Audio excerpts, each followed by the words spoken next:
चलिए, तो आज हम लोग करते हैं इसमें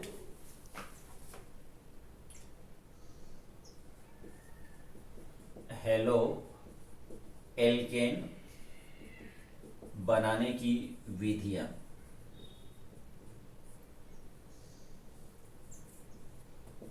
हेलो एल्केन बनाने की विधियां आज हम लोग आज की क्लास में देखेंगे। पिछले क्लास में हमने देखा था कि हेलो एल्केन क्या होता है और हेलो एल्केनों को कितने वर्गों में बांटा गया है, और साथ ही साथ में हमने देखा था कि उनका सामान्य नाम और आईयूपीएसी नामकरण किस प्रकार से किया जाता है। ठीक है, तो आज के क्लास में हम पहले देख लेते हैं कि हेलो एल्केन या एल्किल हैलाइड जो होता है उसको बनाने की कौन कौन सी विधियां हैं। तो सबसे पहले हम लोग इसको बनाते हैं एल्कोहल द्वारा।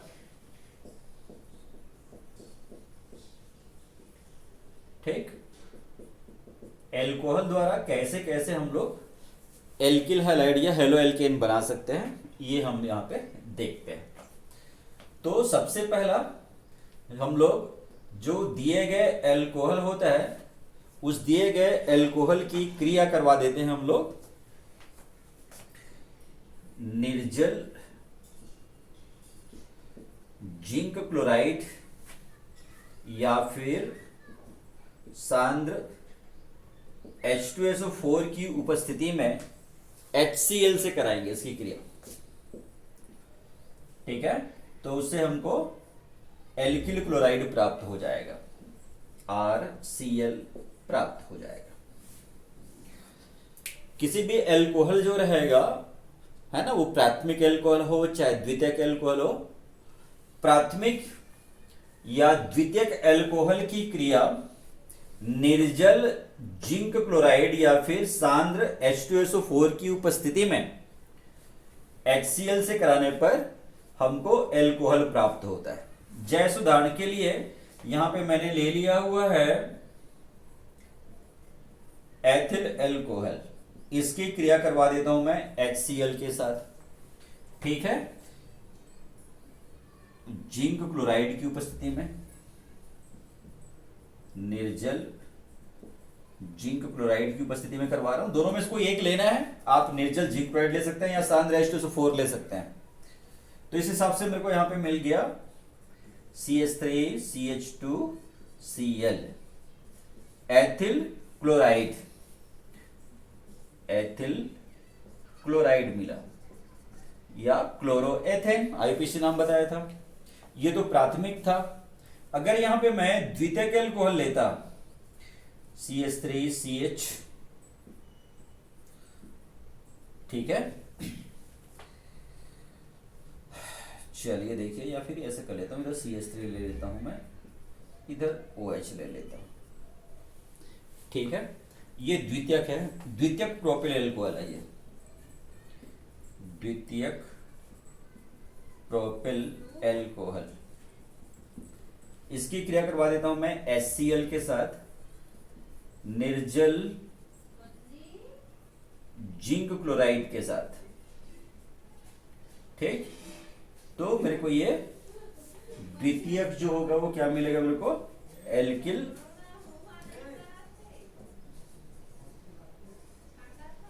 क्लोराइड मिल जाएगा। क्लियर हो गया? तो इस प्रकार से यहां पे मेरे को मिला, ये द्वितीयक एल्कोहल लिया तो उसके हिसाब से यहां पे द्वितीयक में मेरे को हैलाइड मिल गया। ठीक है, अगर हम लोग इसको आईयूपीएसी नामकरण देखते हैं तो ये 1 2 3 2 क्लोरोप्रोपेन, 2 क्लोरोप्रोपेन प्राप्त हो जाता है।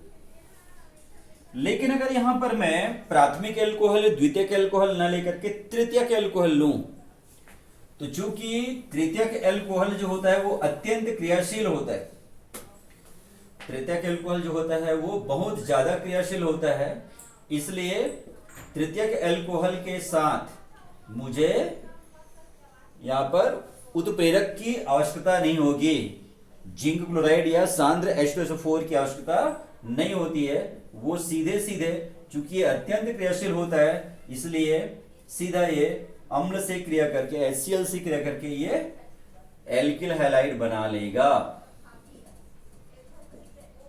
ठीक है, तो इस प्रकार से ये हो गया, ये नामकरण किया जाए 1 2 3, तो 2 Maithil 2 chloro 2 Maithil 2 chloro propane. तो इस प्रकार से यहां पे मैंने एल्कोहल की क्रिया, किसकी क्रिया, एल्कोहल जो है उस एल्कोहल की क्रिया मैंने अम्ल से कराया, HCl से कराया, और HCl से करा करके मैंने एल्किल हैलाइड प्राप्त किया। इसी प्रकार से हम लोग यहां पर अगर एल्कोहल जो है उस एल्कोहल को गर्म करें 57 डिग्री सेंटीग्रेड ताप पर HI के साथ, तो भी हमको एल्किल हैलाइड की जगह में आयोडाइड मिलेगा, एल्किल आयोडाइड मिलेगा। जैसे अभी था CH3CH2OH एथिल एल्कोहल था, इसको मैं HI के साथ गर्म कर देता हूं 57 डिग्री सेंटीग्रेड तक, तो मेरे को एल्किल आयोडाइड मिल जाएगा। CH3CH2I प्लस ये हो गया क्या, H2O, एथिल आयोडाइड या फिर क्या, आयोडो एथेन। इसी प्रकार से अगर मैं दूसरा जो था ये B था, तीसरा अगर ये जो एल्कोहल है इस एल्कोहल की अभिक्रिया मैं PCl5 से या PCl3 से करा देता हूं, फास्फोरस ट्राइक्लोराइड के साथ में या फास्फोरस पेंटाक्लोराइड के साथ में अगर इसकी अभिक्रिया कराता हूं, तभी भी मुझे हेलो एल्केन या एल्किल हैलाइड प्राप्त हो जाएगा। जैसे देखो ये CH3CH2OH एथिल एल्कोहल है, इस एथिल एल्कोहल की क्रिया मैं PCl5 के साथ या PCl3 के साथ करा देता हूं। ये PCl5 से या PCl3 से क्रिया कराएं तो भी हमको एल्किल है ना, एल्किल यहां पर हमको आयोडाइड प्राप्त हो जाएगा। यहाँ पे CH3CH2 दो बार मैंने लिया तो यहाँ पे Cl भी 2 हो जाएगा यहाँ पे, तो 2CH3CH2Cl एथिल क्लोराइड। ठीक है, 2CH3CH2Cl। तो यहां बच गया है, इसमें कितना बचा हुआ है, 3 क्लोरीन बचा हुआ है, तो POCl3 और साथ में बनेगा ये HCl है ना, H के साथ में बचा हुआ है वो ये HCl हो जाएगा साथ में यहाँ पर, क्योंकि इसका उपयोग हो चुका है। O का उपयोग नहीं हो गया तो नहीं बनेगा, ये POCl3 बस बनेगा, POCl3। क्लियर हुई बात आप लोगों को। तो इसी प्रकार से यहाँ पे भी हमने जो किया, तो यहाँ पे एथिल, ठीक है, ये एथिल जो है वो इसके साथ में हो गया, ये है ना CH3CH2OH एथिल एल्कोहल है। इस एथिल एल्कोहल की क्रिया में PCl क्या कर रहा हूं, उसमें PCl3 से करा रहा हूं, तो PCl3 से क्रिया कराने पर ये यहां पर फास्फोरिक अम्ल बनता है, H3PO4 बनता है। ठीक है, यहां पर H3PO4 बनेगा साथ में। क्लियर हुई बात आप लोगों को। तो इस प्रकार से हम लोग यहां पर किसके द्वारा, जो एल्कोहल होता है उस एल्कोहल की क्रिया है ना फास्फोरस पेंटाहैलाइड के साथ में या फिर फास्फोरस क्या ट्राईहैलाइड के साथ में करते हैं, तभी भी हमको क्या होता है, एल्किल हैलाइड प्राप्त होता है। तो ये एल्कोहल के द्वारा मैंने क्या किया, एल्किल हैलाइड प्राप्त किया। उसके लिए मैंने एल्कोहल जो होता है उस एल्कोहल की क्रिया मैंने किससे किससे कराया जी, एक बार मैंने HCl से करवाया, दूसरी बार में मैंने HI से कराया, और तीसरी बार मैंने PCl3 के साथ में या फिर PCl5 के साथ में कराया है। ऐसे और भी है, आप है ना PCl5 की जगह में PI5 ले सकते हो, PI3 ले सकते हो, या फिर एक और अभिक्रिया होता है जिसमें हम लोग एल्कोहल की जो क्रिया होता है वो थायोनील क्लोराइड से करा देते हैं, तो भी हमको क्या होता है, एल्किल हैलाइड मिलता है।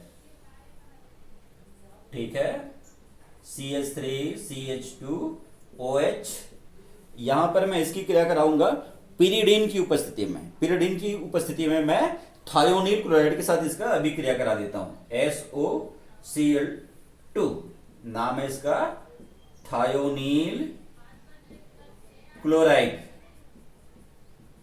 ठीक है, ये उपस्थिति होगा किसका, पिरियडीन की। पिरियडीन की उपस्थिति में जब हम लोग एल्किल अल्कोहल की क्रिया थायोनील क्लोराइड से कराते हैं तभी भी हमको एल्किल हैलाइड प्राप्त हो जाता है। क्लियर हुआ? तो ये हो गया CH3CH2Cl। ठीक है, साथ में बनेगा यहां पे HCl, H और Cl HCl, और साथ में बनेगा SO2 सल्फर डाइऑक्साइड SOO2। ठीक, तो इस प्रकार से हम चाहे तो एल्कोहल से, है ना, 4-5 प्रकार से, अलग अलग प्रकार से एल्कोहल की क्रिया या तो HCl से करा के या HI से क्रिया करा के, PCl3 या PCl5 से करा के, PI3 से करा करके, या फिर थायोनील क्लोराइड के साथ में इसकी क्रिया कराने से हमको क्या होता है, एल्किल हैलाइड मिल जाता है। इसी प्रकार से हमको एल्केन के द्वारा,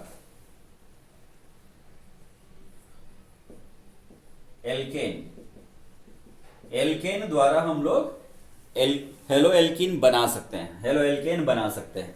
इसके लिए हम लोग दिए गए एल्केन होगा, उस दिए गए एल्केन का हेलोजनीकरण करते हैं। ठीक है, सूर्य के प्रकाश की उपस्थिति में। जैसे मैंने एल्केन ले लिया मेथेन और इसका हेलोजनीकरण करवा दिया हूं, क्लोरीन के साथ करा रहा हूं। ठीक है, किसकी उपस्थिति में, सूर्य के प्रकाश की उपस्थिति में। ठीक, तो सूर्य के प्रकाश की उपस्थिति में किसी भी एल्केन का हेलोजनीकरण करें, है ना, या फिर आप लोग C2H6 ले लिया, मैंने Br2 ले लिया, ब्रोमीन से करा रहा हूं मैं सूर्य के प्रकाश की उपस्थिति में, तो यहां से क्या होगा, ये CH3Cl, CH3 एक H बचा हुआ है, Cl ये HCl बना। सेम इसी प्रकार से यहां पे C2H5Br प्लस HBr बनेगा। ठीक है कि नहीं? तो यहां पर हम लोग जैसे जैसे, है ना, एल्केन लेंगे उसी हिसाब से यहां पे हमको एल्किल हैलाइड मिलेगा। अगर मैं मेथेन लिया तो मेथिल क्लोराइड मिला, अगर मैंने एथेन लिया तो एथिल ब्रोमाइड मिला। तो दिए गए कोई भी आप एल्केन लेंगे, उस एल्केन का हेलोजनीकरण अगर करते हैं तभी भी आपको क्या मिल जाता है, हेलो एल्केन प्राप्त हो जाता है। तो ये था किसके द्वारा, एल्केनों के द्वारा। इसी प्रकार से हम लोग एल्कीनों द्वारा भी क्या कर सकते हैं, हेलो एल्केन का निर्माण कर सकते हैं। तो तीसरा मैं बता रहा हूं आप लोगों को, एल्कीनों द्वारा। तो एल्कीनों द्वारा हेलो एल्केन का निर्माण किया जाता है मार्कोनिकॉफ के नियम से। मार्कोनिकॉफ का नियम। तो मार्कोनिकॉफ का नियम आप लोग जानते हो, आप लोग, कि जब असममित द्विबंध वाले, ये असममित द्विबंध है, असममित द्विबंध वाले कोई सा भी एल्कीन होता है, ठीक है, उसकी क्रिया हम लोग सूर्य के प्रकाश की अनुपस्थिति में, सूर्य के प्रकाश की अनुपस्थिति होगा या पराक्साइड की अनुपस्थिति में, पराक्साइड की अनुपस्थिति में इसकी क्रिया हम लोग हैलोजन अम्लों से करवाते हैं या ध्रुवीय यौगिकों से करवाते हैं। हैलोजन अम्लों के साथ या ध्रुवीय यौगिकों के साथ में इसका योग कराते हैं, तो जुड़ने वाले यौगिक का ऋणात्मक भाग उस कार्बन परमाणु से जुड़ता है जिसके पास हाइड्रोजन की संख्या सबसे कम होती है। यह नियम कहलाता है मार्कोनिकॉफ का नियम। 11वीं क्लास में आपने देखा था इसको।